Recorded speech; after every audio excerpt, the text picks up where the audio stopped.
विश्वानदेव सवितर्दुरितानि परासो यद्भद्रं तन्नयासु। ओं भद्रं कर्णेभिः श्यामदेव भद्रं पश्येमाक्षिभिर्यत्राः स्थिरैरङ्गैस्तुष्टुवांसुस्तनूभिर्व्यसेम देवहितं यदायुः।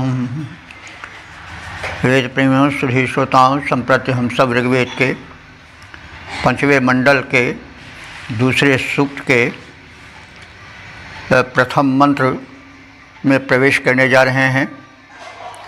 इस सूक्त के मंत्र दृष्टा हैं कुमार आत्रेय, छंद है त्रिष्टुप और अंतिम छंद शाकुरी नाम के छंद में निबद्ध है और देवता हैं अग्नि। इस सूक्त के प्रथम मंत्र का शीर्षक है अरण्य स्थित अग्निदेव का आलंकारिक वर्णन। अब संबंधित मंत्र का सर्वप्रथम सस्वर पाठ हो जाए।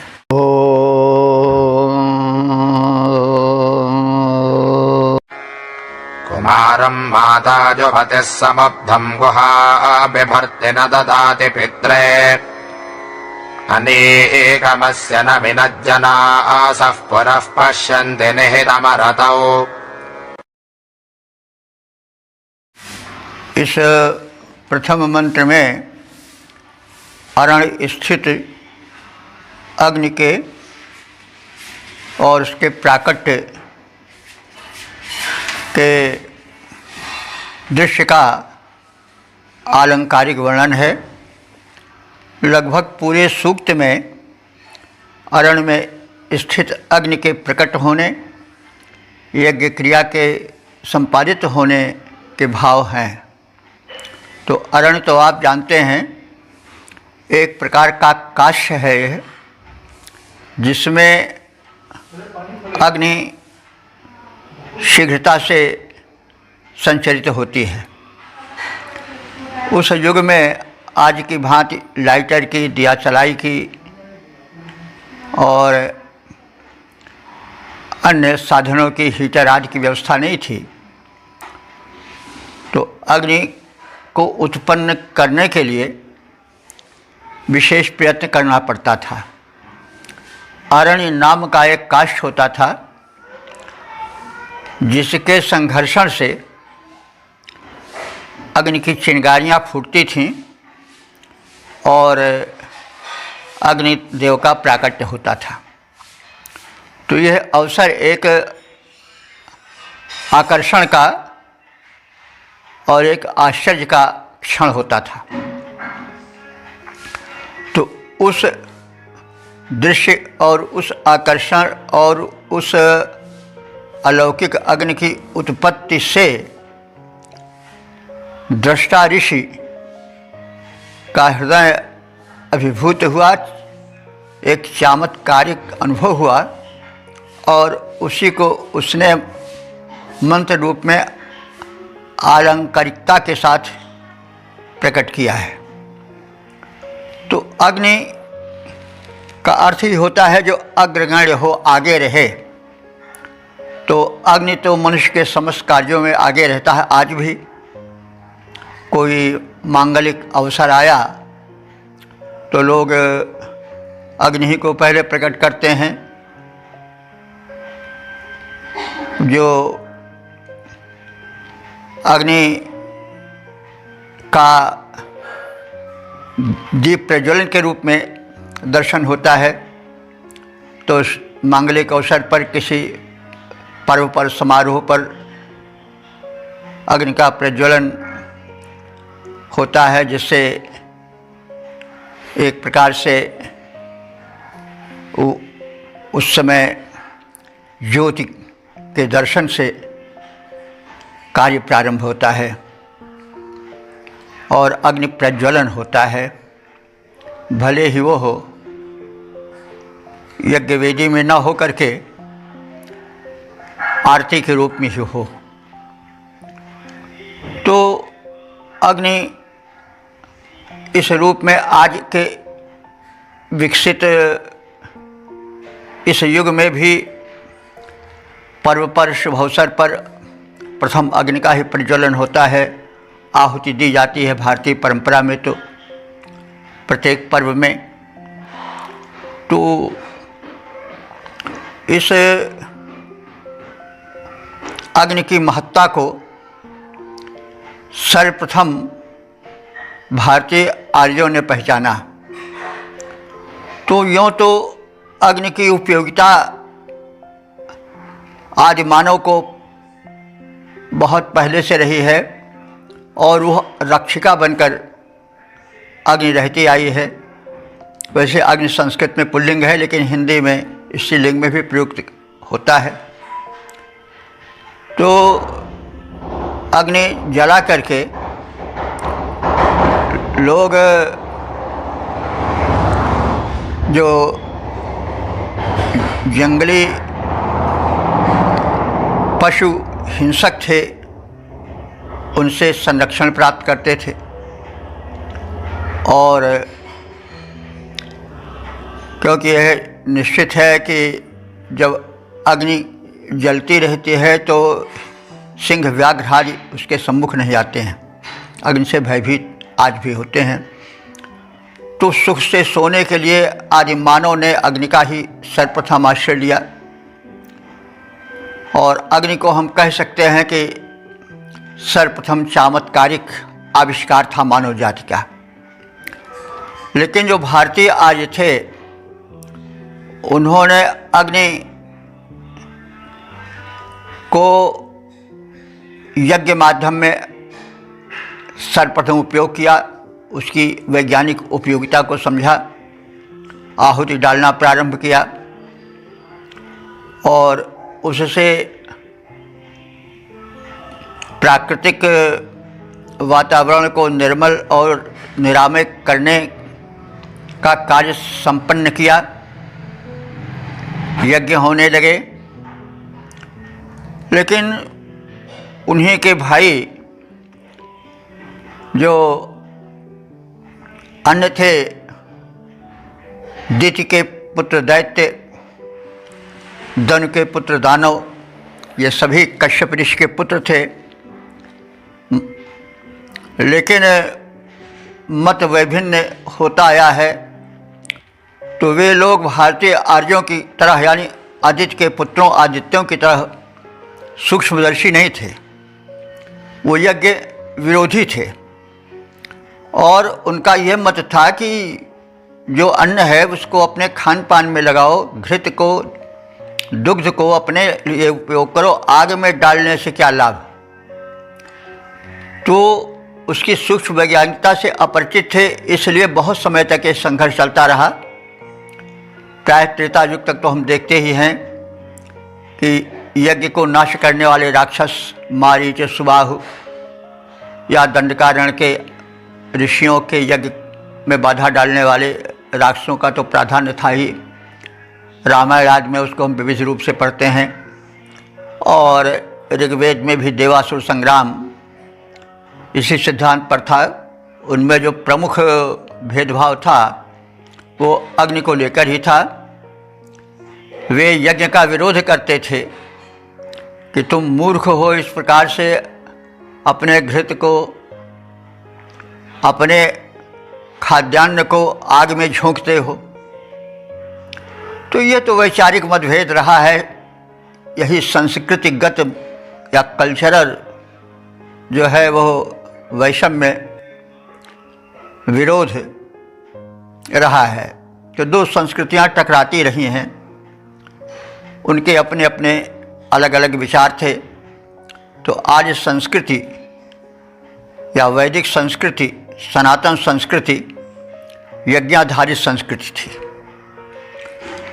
तो यज्ञ अग्नि पर आधारित थे।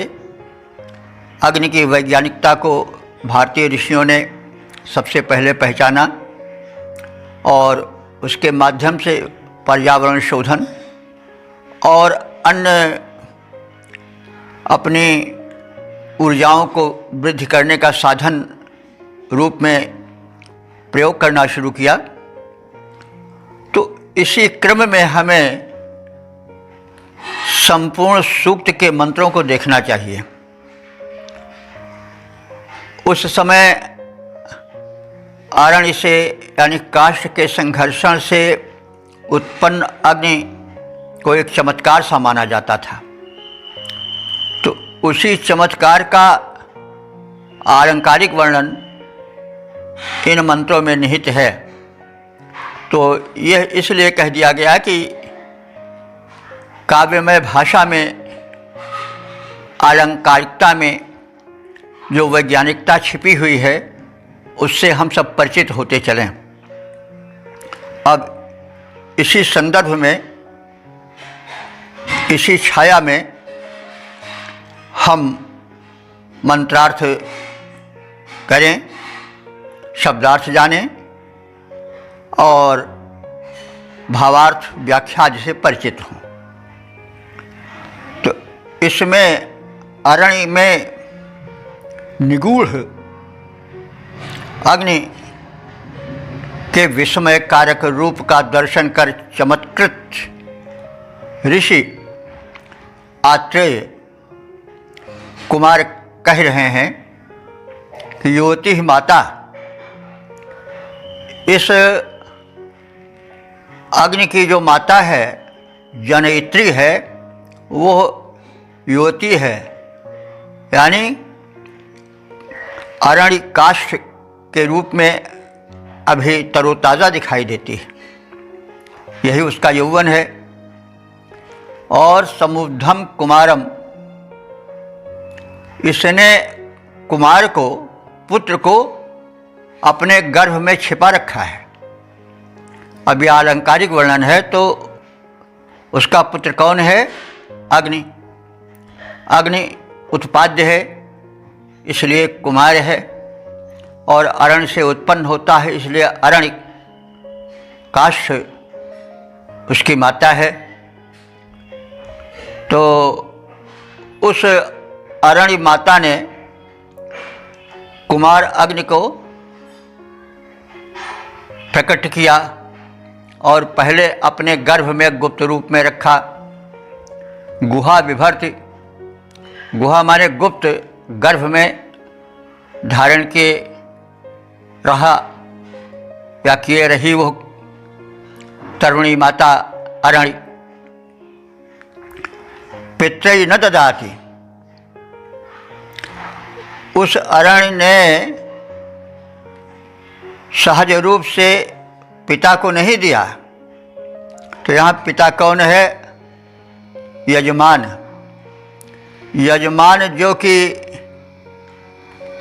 अरण्य से उत्पन्न अग्नि रूपी कुमार को, पुत्र को पोषण देता है, वो यजमान है। यह कैसे? क्योंकि आहुति प्रदान करता है। अग्नि जो क्षीण ज्वाला के रूप में पहले रही, उसको घृतादि और अन्य आहुतियों से युवक बनाता है, पुष्ट बनाता है। कौन? यजमान, यज्ञ करने वाला, इसलिए उसको पिता कहा गया है। तो ये आलंकारिक वर्णन है। अरण्य ने अपने गर्भ से अग्नि रूपी पुत्र को उत्पन्न किया और यजमान रूपी पिता ने उसे परिवर्धित किया। लेकिन पहले उसने, यानी उस काष्ठ अरण्य रूपी माता ने उसको यजमान को नहीं दिया, यानी पहले वो अपने गर्भ में अग्नि को धारण किए रही। पश्चात जब मंथन से उत्पन्न हुआ अग्नि, तब यजमान को पुत्र के दर्शन हुए। तो इस प्रकार से जैसे पिता अपने पुत्र को बढ़ाता है पालन पोषण के माध्यम से, वैसे घृत आदि के माध्यम से, आहुति के माध्यम से यजमान रूपी पिता उस अरण्य रूपी अपनी पत्नी, यहाँ पर माता उसको कहा गया है, जो यजमान हैं, या मतलब जो भक्त हैं, वो उसके मतलब जो हैं वो पिता भी हैं। और अग्नि जो सामान्य लोग हैं उनकी माता है। इस प्रकार से एक आलंकारिक कथन है। तो पहले उस तरुणी माता अरण्य ने अपने उस अग्निपुत्र को अपने गर्भ में रखा मातृवत, प्रकट नहीं होने दिया।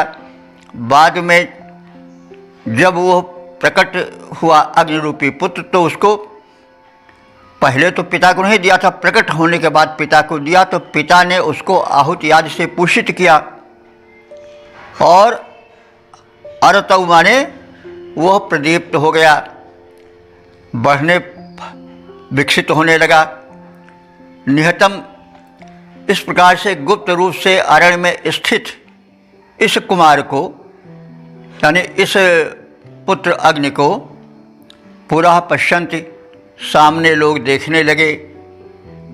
तो भाव तो स्पष्ट है कि जो यज्ञाग्नि है पहले अरण्य के गर्भ में थी, जैसे पुत्र माता के गर्भ में रहता है तो रहता माता गर्भ, लेकिन पिता उसको नहीं देख पाता है। बाद में जब उत्पन्न होता है तो पिता देखता है, तब उसके बाद उसका पालन पोषण करता है। वैसे अग्नि जब उत्पन्न हुआ अग्नि रूपी पुत्र, तो पिता यजमान ने घृतादि दे करके उसको आहुतियों के माध्यम से पुष्ट किया और तब सभी लोग, सामान्य लोग पुनः पश्यन्ति, उसको सामने प्रकट हुआ, देखने लगे। जनासह माने मनुष्यगण, मनुष्य लोग, अस्य अनीकम न मिनत, इसके तेज को नष्ट नहीं कर सकते। अब जो विरोधी मनुष्य हैं वो जब अग्नि प्रज्वलित हो गया तो उसकी उस ज्वाला का विरोध नहीं कर सकते हैं, क्योंकि वह पुष्ट हो गया है और प्रबल हो गया है। तो युवती माता अरण्य अपने पुत्र अग्नि को अपने गर्भ में गुप्त रूप से धारण करती है। पिता को, यजमान को वो नहीं दिखाती है, यजमान उसको नहीं देख पाता है।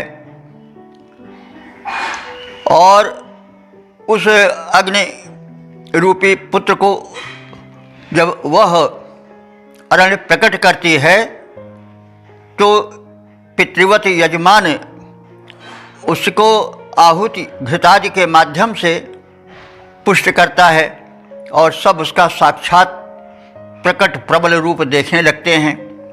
और तब वो तेजस्वी इतना हो जाता है कि उसको कोई नष्ट नहीं कर सकता है। तो इस पूरे सूक्त में काष्ठ स्थित अग्नि का आलंकारिक वर्णन है। माता अरण्य अनल सुत को छिपा गर्भ में अपने धरती, नहीं पिता को देती, भीतर रक्षण पालन पोषण करती, होता प्रकट प्रदीप्त, जिस समय सभी देखने लग जाते हैं। इस तेजस्वी पावक शिशु का तेज न लोग मिटा पाते हैं। ओम वेद प्रेमियों, सुधी श्रोताओं, संप्रति हम सब ऋग्वेद के 5वें मंडल के दूसरे सूक्त के दूसरे मंत्र की व्याख्या में प्रवेश करने जा रहे हैं। मंत्र दृष्टा ऋषि कुमार आत्रेय, छंद त्रिष्टुप और देवता अग्नि हैं। शीर्षक है मंथन के पश्चात ही अरण्यस्थ अग्नि के दर्शन हो पाते हैं। अब संबंधित मंत्र का सर्वप्रथम सस्वर पाठ हो जाए।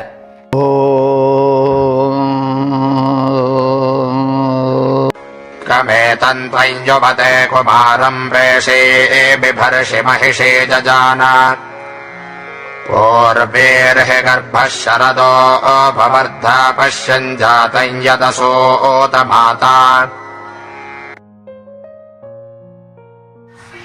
इस दूसरे मंत्र में भी पहले मंत्र के ही भावों का विस्तार है। एक बड़ा आश्चर्य सा प्रतीत होता है, अगर आश्चर्य मानिए, कि अग्नि आज के परिवेश में देखें तो माचिस में रहती है, हल्का सा घर्षण पाने पर प्रकट हो जाती है और सब कुछ जलने लग जाता है। लेकिन जेब में हम रखे रहते हैं, कहीं उसकी गर्मी नहीं अनुभव होती।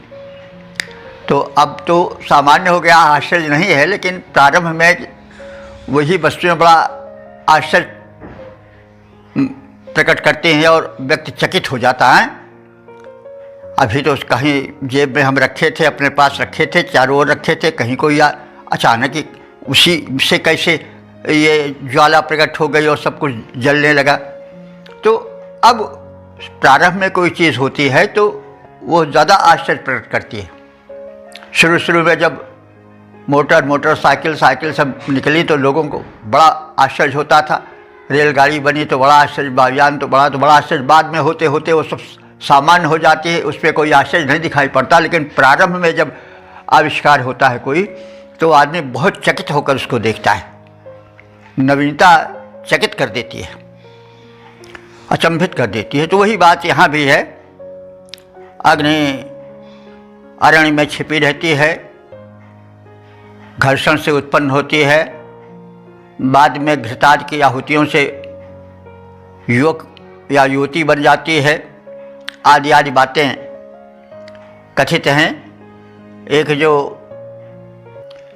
थोड़ा आश्चर्य का भाव प्रकट होता है, विस्मय का भाव काव्यात्मक शैली में, वही कुछ मुखरित दिखाई पड़ता है इसमें। तो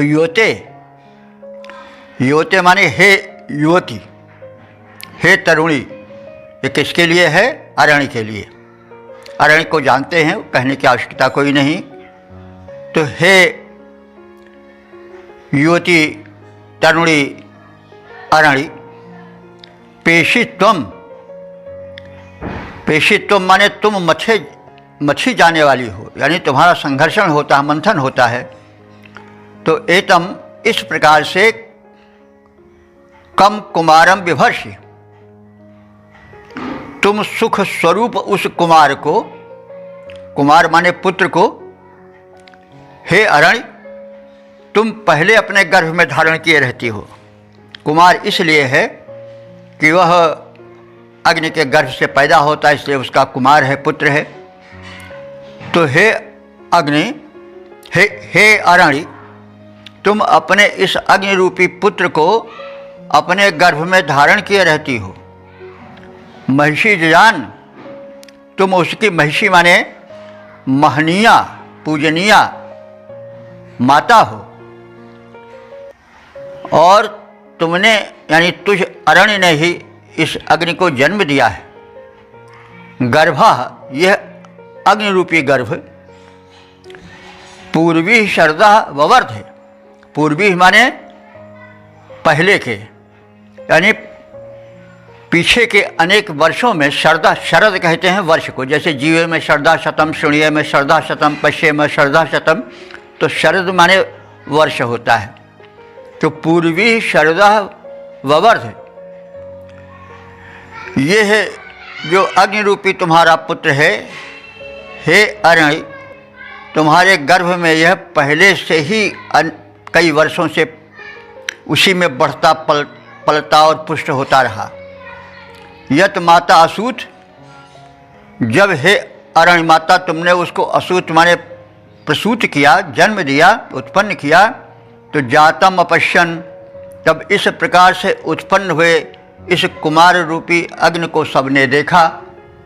सीधी सी बात तो यह है कि अरण्य में पहले से अग्नि स्थित था, बहुत समय से स्थित था, मानो गर्भ में वो पुष्ट हो रहा हो।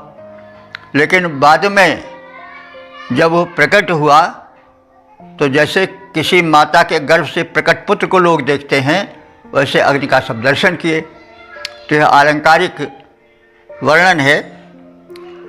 तो अरण्य में स्थित अग्नि को, उसके चमत्कारिक रूप को ऋषि विस्मयपूर्ण संबोधनों से आलंकारिक शैली में इन मंत्रों में प्रकट कर रहा है। हे तरुणी अरण्य रूपी माता, तुम इस सुख स्वरूप कुमार अग्नि को गर्भ में धारण करती हो। ये तुम्हारा पुत्र है, इसलिए कुमार है, और तुम उसकी माता हो। हे उत्पन्न और पोषण करने वाली माता अरण्य, गर्भ में यह बालक पहले अनेक वर्षों से पुष्ट होता रहा, किंतु लोग उसको नहीं देख पाए, रहा तुम्हारे ही गर्भ में। लेकिन जब यज्ञशाला में मंथन हुआ तो प्रकट हुआ, और तुम्हारे उस होनहार तेजस्वी पुत्र को सभी ने देखा। हे तरुण अरण्य, तुम जननी सदृश सुत अनल गर्भ में धारण करती, भीतर ही भीतर तुम इसका विधिवत पालन पोषण करती। किंतु हुआ मंथन से जब उत्पन्न अग्निसुत सुखद तुम्हारा, तब उसके मंगलमय दर्शन से हो गया सुखी जग सारा। ओम वेद प्रेमियों, सुधी श्रोताओं, संप्रति हम सब ऋग्वेद के पंचम मंडल के दूसरे सूक्त के तीसरे मंत्र की व्याख्या में प्रवेश करने जा रहे हैं। मंत्र दृष्टा ऋषि कुमार आत्रेय, छंद त्रिष्टुप और देवता अग्नि हैं। शीर्षक है यज्ञ करने वाले का विरोधी बाल बांका नहीं कर सकता है। अब संबंधित मंत्र का सर्वप्रथम सस्वर पाठ हो जाए।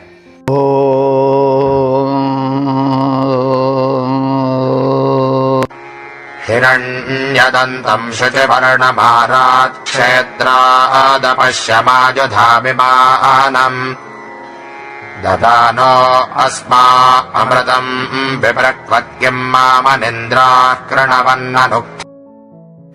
इस तीसरे मंत्र में यह कहा गया है कि अग्नि उपासक का कोई अनिष्ट नहीं कर सकता है, नास्तिक उसका बाल बांका नहीं कर सकते हैं। तो आरात क्षेत्रात, आरात शब्द अव्यय है, यह निकट के अर्थ में भी आता है, दूर के अर्थ में भी आता है।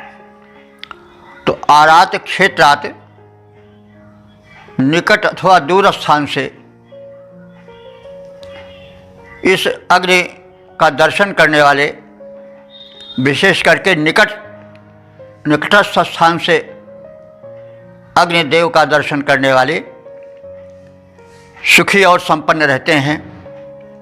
यानी अग्नि उपासक को कभी कष्ट नहीं होता। तो अग्नि का विशेषण बताया जा रहा है कि अग्निदेव कैसे हैं। खासतौर से यज्ञाग्नि में जो प्रज्वलित देव हैं अग्नि, वे हिरण्य दंतम, हिरण्य कहते हैं सोना को, दंत कहते हैं दांत को। उनके स्वर्णिम दांत हैं, यानी उनकी लपटें जो हैं वो दांत हैं, छोटे छोटे जो निकलती रहती हैं, और वो स्वर्णिम हैं। तो अग्निदेव की लपटें स्वर्णिम हैं, यानी उनके दंत स्वर्णिम हैं, लपटें स्वर्णिम हैं। वर्णम शुचि, उनका जो रंग है, रूप है, वह बड़ा पवित्र है। और आयुधाभिमानम, उनका जो आयुध है, अस्त्र है, वह नहीं संभाला जा सकता दुष्टों के द्वारा। यानी उनका अस्त्र अमोघ है। उनका अस्त्र क्या है? ज्वाला। उनका ज्वाला रूपी अस्त्र शत्रु संहारक है। कीट जो कि रोग के कृमि हैं, वायरसेस हैं, उन शत्रुओं को नष्ट कर देने वाला है। अपश्यम, उस अग्नि के कथित तेज को और स्वरूप को मैंने प्रज्वलित यज्ञाग्नि में देखा है। अस्मयी, इस रूप के अमृतम विपिक्रवत, अमृत तुल्य हवि को भी हमने देखा है, और ददाना, उस हवि को हमने इन प्रज्वलित अग्निदेव को प्रदान किया है। अब इस स्थिति में अन इंद्राह, जो कि इस ऐश्वर्य युक्त अग्नि के भक्त हैं, उनका अन इंद्राह, जो अन इंद्र हैं, अर्थात इस स्वामित्व युक्त अग्नि के सेवक नहीं हैं, विरोधी हैं, जो यज्ञ विरोधी हैं, अथवा जो इंद्र के विरोधी हैं। इंद्र देवता थे, यानी देवों के स्वामी, जो देवों में सर्वप्रधान हैं, वे इंद्र हैं। तो इंद्र का विरोध तो विपरीत भावना वाले, आचरण वाले राक्षस दानववाद करते ही आए हैं। और अग्नि का विरोध भी विरोधी संस्कृतियों में, जो उस समय असुर संस्कृति चल रही थी, दानव संस्कृति चल रही थी, वो कर ही रही थी। तो जो अग्नि के सच्चे उपासक हैं, जिनका कथन किया गया है, उनका जो अग्नि के उपासक नहीं हैं, जो ऐश्वर्य युक्त, इंद्र का अर्थ होता है ऐश्वर्य युक्त, तो अग्नि का विशेषण भी हम इसको मान सकते हैं। तो ये ऐश्वर्य युक्त इन अग्निदेव का विरोध या उनके विपरीत कथन द्वारा जो अनिंद्र हैं, यानी जो अग्नि के ऐश्वर्य को नहीं मानते हैं, अथवा जो इंद्र जो देवराज हैं, उनकी सत्ता को जो नहीं मानते हैं या उसमें अविश्वास रखते हैं, ऐसे अनउक्था माने उनकी स्तुति न करने वाले, उक्त माने स्तुति होता, अनउक्था माने जो उनकी स्तुति नहीं करते हैं, अर्थात इंद्र की अथवा ऐश्वर्य युक्त अग्नि की जो उपासना नहीं करते हैं, इंद्र विरोधी या अग्नि विरोधी हैं, नास्तिक हैं, वे माम किम कृण्वन, अब मेरा क्या कर लेंगे। यानी मैं तो अग्नि की और इंद्र की उपासना करता हूँ, जो सर्वशक्ति संपन्न है, जो इसके विपरीत विरोधी हैं, जो हमारे भी विरोधी हैं, वो हमारा क्या कर लेंगे, यानी कुछ नहीं बिगाड़ पाएंगे, क्योंकि मैं अग्नि का सेवन करने वाला हूँ। और अग्नि की महत्ता आप सब जानते ही हैं। अग्नि भिन्न भिन्न रूपों में है, सूजी रूप में है, अग्नि जो गार्हपत्य अग्नि है उस रूप में है, और अग्नि हमारे शरीर में भी है, चारों ओर अग्नि है। तो जो अग्नि की उपासना करता है, यानी अग्नि का सेवन करता है, अग्नि को प्रज्वलित किए रहता है, चाहे जठराग्नि हो, चाहे जिस रूप में अग्नि हो, उसका कोई क्या बिगाड़ लेगा। और अग्नि को आप आगे बढ़ कर के देखिए तो एटम बम में और जितने मिसाइल्स हैं सब में अग्नि है। जो देश भले ही वो छोटा हो आकार में, भले ही जनसंख्या न हो, लेकिन जिसके पास अग्नि बल है, यानी आग्नेय अस्त्र जिसके पास है, उसका कोई क्या बिगाड़ लेगा। इजराइल बहुत छोटा सा देश है जनसंख्या में, लेकिन उससे थर थर काँपते हैं ये जो अरब कंट्रीज़ के उसके विरोधी हैं, क्योंकि उसके पास अग्नि की कृपा है, आग्नेय अस्त्र हैं। तो अग्निदेव तो बड़े प्रबल हैं, जिसको अग्नि का आश्रय प्राप्त है उसका कोई बाल बाका नहीं कर सकता। जो अग्निसेवी नहीं हैं, अग्नि विरोधी हैं, वे भी कुछ उसका बिगाड़ नहीं सकते, क्योंकि अग्नि की अनुकूलता प्रत्येक क्षेत्र में प्राप्त है। तो स्पष्ट हो गया होगा कि जो अग्नि के महत्व को समझता है, उसका सम्यक सेवी है, उसकी सुरक्षा करता है, उसको आहुतियाँ प्रदान करता है, अग्नि के महत्व गरिमा को, उसके सर्वव्यापकता को, शक्तिमत्ता को जो समझता है, उसका बाल बाका विरोधी लोग नहीं कर सकते हैं। तो मैंने स्वर्ण सदृश दीप्ति वाले, तेजस्वी वर्ण वाले, अपने अस्त्र रूप ज्वालाओं को प्रकट करने वाले अग्नि को निकट से देखा है, उनके महत्व को समझा है, उन्हें अमृत तुल्य आहुति प्रदान की है। अब मेरा इंद्र को न मानने वाले अथवा अग्नि के महत्ता को न समझने वाले क्या कर लेंगे। जो उनकी स्तुति नहीं करते हैं, जो नास्तिक हैं, जो अभक्त हैं, वे अब मेरा कुछ भी अनिष्ट नहीं कर सकते हैं। तो जिनकी दीप्ति सुवर्ण सदृश है, जिनकी दीप्ति सुवर्ण सदृश है, जिनका कर्ण, जिनका वर्ण तेज वाला है, मैंने देखा उन्हें निकट से, जिनका अस्त्र शस्त्र ज्वाला है। अमृत तुल्य आहुतियाँ उनको अर्पित की, जो हैं सुखकारी, अब न अनिष्ट कर सकेंगे कुछ, जो अभक्त नास्तिक कुविचारी। ओम वेद प्रेमियों, सुधीर श्रोताओं, संप्रति हम सब ऋग्वेद के 5वें मंडल के दूसरे सूक्त के चौथे मंत्र की व्याख्या में प्रवेश करने जा रहे हैं। मंत्र दृष्टा इस कुमार आत्रेय, छंद त्रिशुप, देवता अग्नि हैं, शीर्षक है आहुति से पोषित पुष्ट अग्नि। अब संबंधित मंत्र का सर्वप्रथम सस्वर पाठ हो जाए।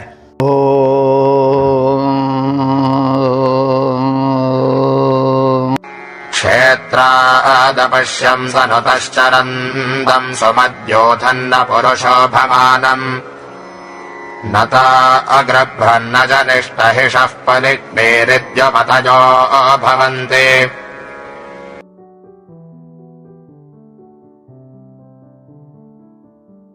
इस चौथे मंत्र में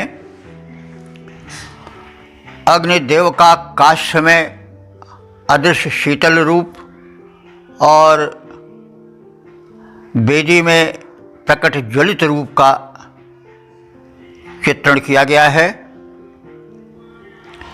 इस संदर्भ में ऋषि कह रहा है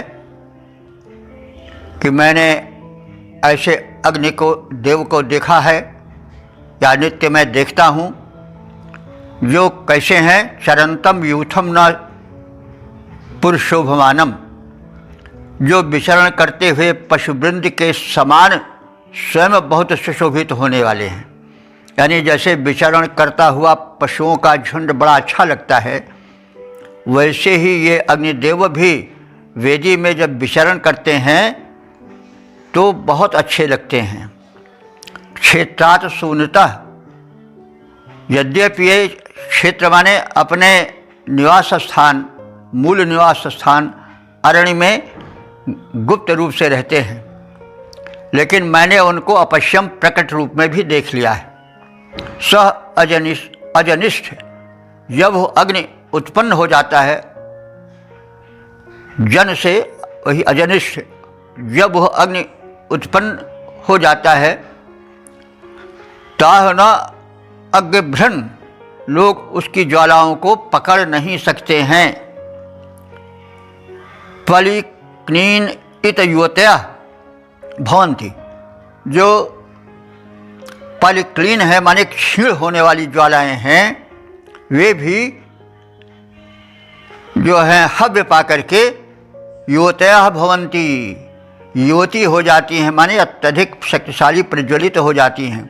जो क्षीण होने वाली ज्वालाएं हैं वे जब घृतादि का हव्य पाती हैं तो वे भी युवती बन जाती हैं। तो विचरणशील पशु यूथ तुल्य अति आकर्षक और अपने स्थान अरण्य में गुप्त अग्नि को मैंने प्रकट रूप में देख लिया है। यज्ञ भूमि में, यज्ञशाला में, यज्ञ वेदी में प्रकटित अग्नि की दीप्त ज्वालाओं का असह्य स्पर्श पकड़ा नहीं जा सकता है, फिर भी मैं उनका लाभ ले रहा हूँ। वे प्रकट होने पर भी कभी कभी क्षीण ज्वाला वाले हो जाते हैं, तो हविष्यान्न प्रदान करके घृतादि की आहुतियों से उन्हें पुष्ट युवा बना दिया जाता है। तो गुप्त अरण्य में शीत अग्नि का है ज्ञानी को ज्ञान, गुप्त अरण्य में शीत अग्नि का है ज्ञानी को ज्ञान, मैंने उसको देखा, मुझको है पूरा अनुमान।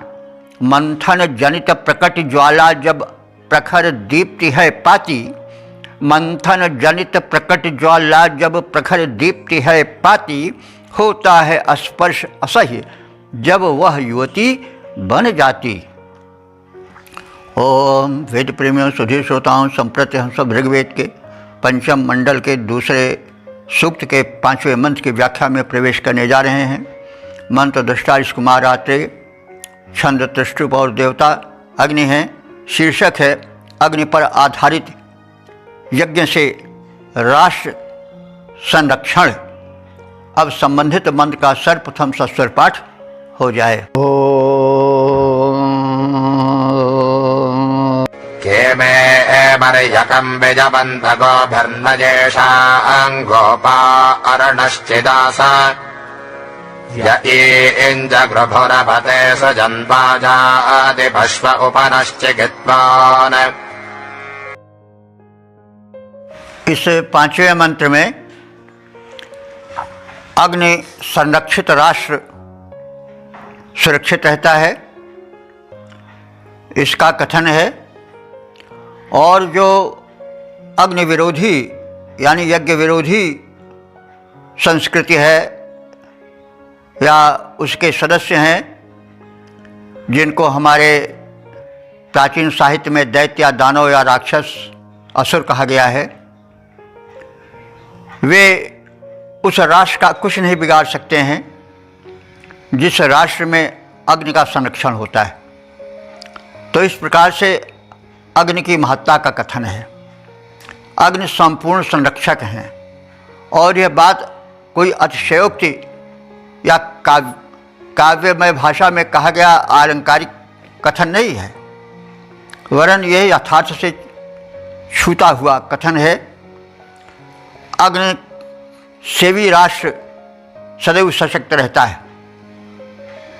जैसा हम पहले भी कह आए हैं और अब भी उसको व्यक्त कर रहे हैं कि अग्नि सेवी राष्ट्र का पर्यावरण शोधन होता है आहुति आदि के द्वारा। शरीर में जो अग्नि है उसका जो ध्यान रखते हैं, उसमें अच्छी आहुति डालते हैं, खाद्य पदार्थ डालते हैं, उनका शरीर रूपी राष्ट्र सुरक्षित रहता है। और आगे बढ़कर देखिए तो जिन राष्ट्रों के पास आग्नेयास्त्र का प्राबल्य है, एटम बम मिसाइल्स आदि का आधिक्य है, उस राष्ट्र का कोई कुछ नहीं बिगाड़ सकता है। तो ये सब अग्निसेवी हैं। अब ज़रा इसमें विवेक की दृष्टि होती है कि भाई किसी भी वस्तु से दोनों कार्य किए जा सकते हैं। गोली से रक्षा भी की जा सकती है, गोली से आत्मरक्षा भी की जा सकती है, आत्म विनाश भी किया जा सकता है। कुछ लोग गोली मार करके आत्महत्या भी कर लेते हैं। गोली से, बंदूक से अपनी रक्षा भी होती है और अपना विनाश भी हो सकता है। तो ही बात है, ये तो वस्तु अपने में पूर्ण है, अपने ढंग से उसकी विशेषताएं होती हैं, लेकिन उसके प्रयोग से दोनों कार्य हो सकते हैं। विनाश भी हो सकता है, ह्रास भी हो सकता है और विकास भी हो सकता है। तो यही सब समझना तो विवेक है। तो इस आशय की छाया में हमें अर्थ को देखना चाहिए। ये शाम गोपः अरणः च्युत न आस। गोप कहते हैं रक्षक को। तो जिनके रक्षक हैं, गोप हैं, गोप वैसे ग्वाले को कहते हैं, लेकिन गोप का अर्थ हुआ रक्षक। गुप धातु है, गुप धातु रक्षण में आती है, तो गोप माने रक्षक। यहाँ तो येषाम गोपा, जिसके रक्षक हैं, कौन? गतिमान अरणः, अरणः माने गतिमान, अग्नि। तो जिनके रक्षक गतिमान अग्नि भी नहीं होते हैं, यानी जो इन गतिमान यानी भिन्न भिन्न रूपों में अपनी गति दिखाने वाले अग्नि की साधना या सेवा नहीं करते हैं, उसका उपयोग नहीं करते हैं, उसके उपयोग से वंचित रहते हैं अथवा अज्ञानवश उनकी शक्ति को नहीं पहचानते हैं। तो के कौन, के माने कौन, वे कौन हैं? मैं मरियकम गोभी व्यवंत, वे लोग जो कि अग्नि की मर्यादा को, अग्नि की महत्ता को, अग्नि की ऊर्जा को नहीं समझते हैं, वे मेरे राष्ट्र को गायों से पृथक नहीं कर सकते हैं। यानी गाय जो है वो समृद्धि का प्रतीक है। तो जो अग्निदेव की महत्ता को, उनकी शक्ति को, उनकी ऊर्जा को पहचानते नहीं, उसके प्रयोग से वंचित हैं, वो मेरे राष्ट्र के गायों को, गोधन को अर्थात समृद्धि को कभी हमारे राष्ट्र से अलग नहीं कर सकते हैं।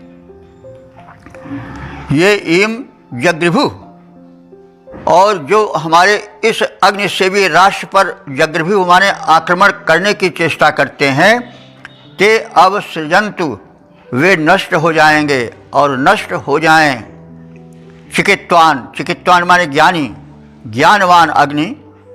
न पश्यः उप आजति, हमारे पशुओं के पास हमारे संरक्षण हेतु आता है। यानी हमारे पशु, हमारे प्राणी इन अग्निदेव की कृपा से ही सुरक्षित और संरक्षित रहते हैं।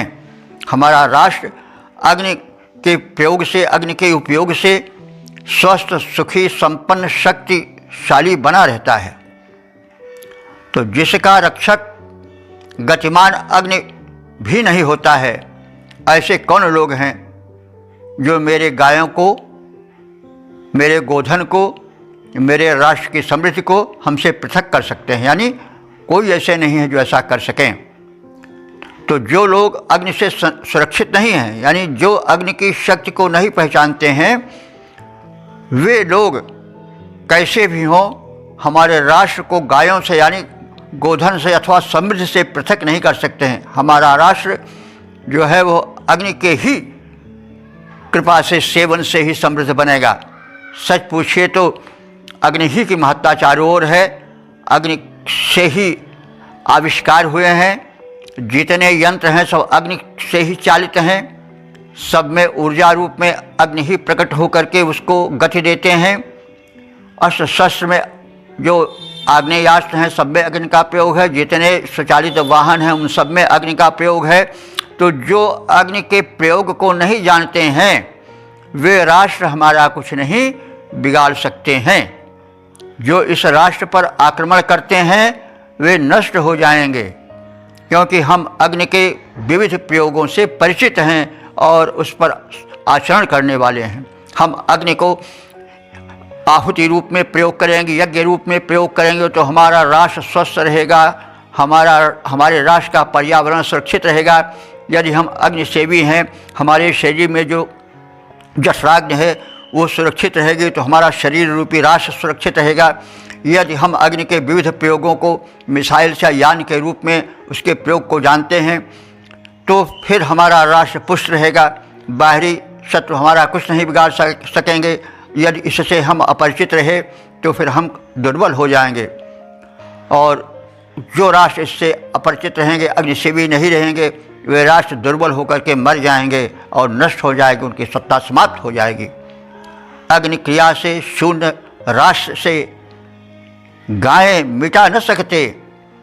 वे अभक्त नास्तिक जन देश का गौरव घटा न सकते। जो आक्रामक देश भूमि के वे विनष्ट हो जाएं, रक्षा हेतु समर्थ अग्नि पशुओं के सम्मुख आएं। तो इस प्रकार से हमारे पशु प्राणियों की रक्षा अग्निदेव करते रहें। अग्निदेव को हम केवल हमारी वैदिक संस्कृत, हमारी सनातन मान्यता जड़ में भी चेतन का अनुभवन करती है और वास्तव में सब परमात्मा की अभिव्यक्ति है। यहाँ पर जड़ और चेतन समान हैं और सब में शक्तियाँ हैं। पहचानने की आवश्यकता है क्योंकि सब परमात्मा के ही भिन्न भिन्न रूप हैं, उन्हीं की अभिव्यक्ति हैं। तो अग्नि क्रिया से शून्य राष्ट्र से गायें मिटा न सकते। वे अभक्त नास्तिक जन देश का गौरव घटा न सकते। जो आक्रामक देश भूमि के वे विनष्ट हो जाएं, रक्षा हेतु समर्थ अग्नि पशुओं के सम्मुख आएं। ओम वेद प्रेमियों, सुधीर श्रोताओं, संप्रति हम सब ऋग्वेद के पंचम मंडल के दूसरे सूक्त के छठे मंत्र की व्याख्या में प्रवेश करने जा रहे हैं। मंत्र दृष्टा कुमार आत्रेय, छंद त्रिष्टुप और देवता अग्नि है। शीर्षक है यज्ञ कर्म के रक्षक अत्रि वंशज ऋषि। अब संबंधित मंत्र का सर्वप्रथम सस्वर पाठ हो जाए।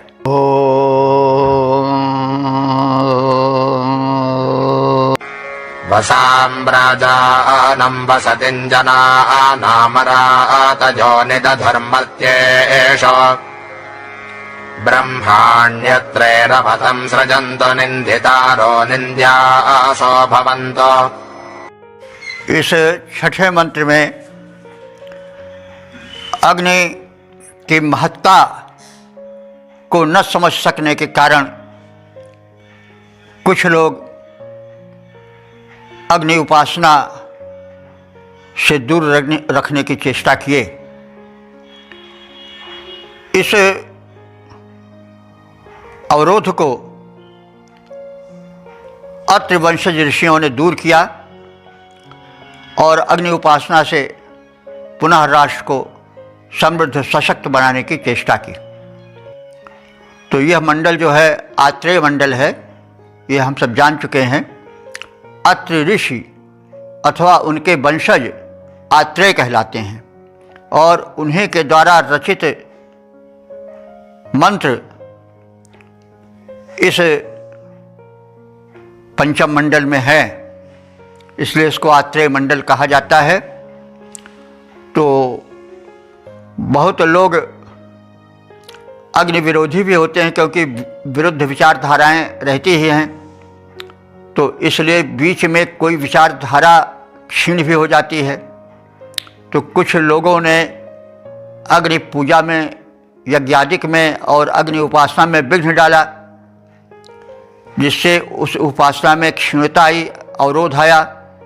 लेकिन अत्र वंशीय ऋषियों ने पुनः अग्नि की वैज्ञानिकता, अग्नि की उपासना को जागृत किया। इसी बात का कथन इस मंत्र में है। वसाम राजानम, वसाम माने जो प्राणी हैं, निवास करने वाले हैं, उनके स्वामी, जनानाम वसतिम, मनुष्यों के आश्रय स्थान इस अग्नि को अरात्या शत्रुओं ने मर्तेश निदधु माने मृत लोक में छिपा कर रख दिया। तो कुछ लोग ऐसे थे जो इस आश्रयप्रद अग्निदेव की महत्ता से अनभिज्ञ होकर अपनी मूर्खतावश, अज्ञानतावश अग्नि को छिपा दिया, यानी अग्नि की उपासना को मंद कर दिया, रोक दिया। तो उससे समाज की जो हानि हो रही थी, उस हानि को दूर करने के लिए राष्ट्र सेवी अत्रि वंशज ऋषि आगे आए और मर्तेश निदधु, उन्होंने मर्त्य लोक में अग्नि को, यानी अग्नि क्रिया को, अग्नि के महात्म को पुनः प्रज्वलित किया, पुनः प्रकाशित किया। अत्रेय ब्रह्माणी और अत्र ऋषि के या उनके वंशजों द्वारा रचित अत्र अग्नि के स्तोत्रों का पाठ प्रारंभ किया, अग्नि की महत्ता का प्रचार प्रसार प्रारंभ किया। तम अवसृजंतु, और उस अग्नि को उन्होंने बाधा मुक्त किया, यानी अग्नि उपासना जो कि क्षीण हो रही थी उसको उन्होंने फिर से प्रारंभ किया। यानी याज्ञिक प्रक्रिया और अग्नि के जो विविध प्रारूप हैं उनके महत्व को समझा और समझाया, और फिर अग्नि की उपासना को प्रबल किया और राष्ट्र को फिर उस अग्नि उपासना में प्रेरित किया। यह कथन है। निंदिताराः निंद्यासा भवन्तु। और अंत में ऋषि कह रहा है कि जो निंदितारा माने अग्नि की उपासना की निंदा करने वाले हैं, वो निंद्यासा भवन्तु माने वे निंदित हो जाएं, वे जो है वो निंदा के पात्र बन जाएं, उनकी सभी निंदा करें। और जो अग्नि की उपासना करते हैं उनकी सभी प्रशंसा करें, क्योंकि निंदा से जो असत वस्तु होती है वो नष्ट होती है और प्रशंसा से कोई वस्तु आगे बढ़ती है। निंदा का और प्रशंसा का बड़ा महत्व होता है। तो वही ऋषि कह रहा है कि जो अग्नि की उपासना से अनभिज्ञ हैं अथवा उसके विरोधी हैं, उनकी निंदा की जाए, और जो अग्नि के उपासक हैं उनकी प्रशंसा की जाए, ताकि अग्नि की उपासना का फिर प्रज्वलन या फिर प्रचलन पूर्ववत हो। तो ये अग्निदेव सब प्राणियों के स्वामी हैं और सबके आश्रयदाता हैं। शत्रुओं ने इन अग्निदेव को मर्त्य लोक से दूर करने की चेष्टा की, उन्हें छिपा कर रखा, लेकिन अत्रि वंशज ऋषियों ने उन्हें पुनः प्रकट करने की चेष्टा की, उनके महात्म्य को, उनकी महत्ता का पुनः प्रचार प्रसार किया और उन्हें मंत्र से युक्त किया, अर्थात उनकी प्रशंसा पर मंत्र छंदोबद्ध किया, मंत्रों की रचना की, ताकि अग्नि का प्रचार प्रसार, उनकी महत्ता का फिर से प्रचार प्रसार होने लगा। स्तोत्रों से अग्नि की महत्ता बढ़ी और उनके प्रति जो लोगों में उदासीन भावना आ रही थी वो दूर हुई, और इस प्रकार से अग्नि उपासना को विघ्न बाधाओं से अत्रवंशीय ऋषियों ने मुक्त किया। अग्नि के निकट जो अग्नि के निंदक हैं वे स्वयं निंदा के पात्र हैं, यह ऋषि का कथन है। अग्नि उपासना महत्वपूर्ण है, अग्नि उपासना करनी चाहिए। यदि कोई उसके विपरीत वाक्य बोलते हैं तो वे निंदा के पात्र हैं। अग्निदेव सबके स्वामी हैं, आश्रय जगति पाति। अग्निदेव सबके स्वामी हैं, आश्रय जगति पाति। रखे छिपा कर मर्त्य लोक में उन्हें शत्रु उत्पाती। इन्हें मंत्र से अत्रि वंश ऋषियों ने मुक्त कराया। अग्नि विनिंदक स्वयं पात्र निंदा के हैं ठहराया। तो इन्हें मंत्र से अत्रि वंश ऋषियों ने मुक्त कराया। अग्नि विनिंदक स्वयं पात्र निंदा के हैं ठहराया।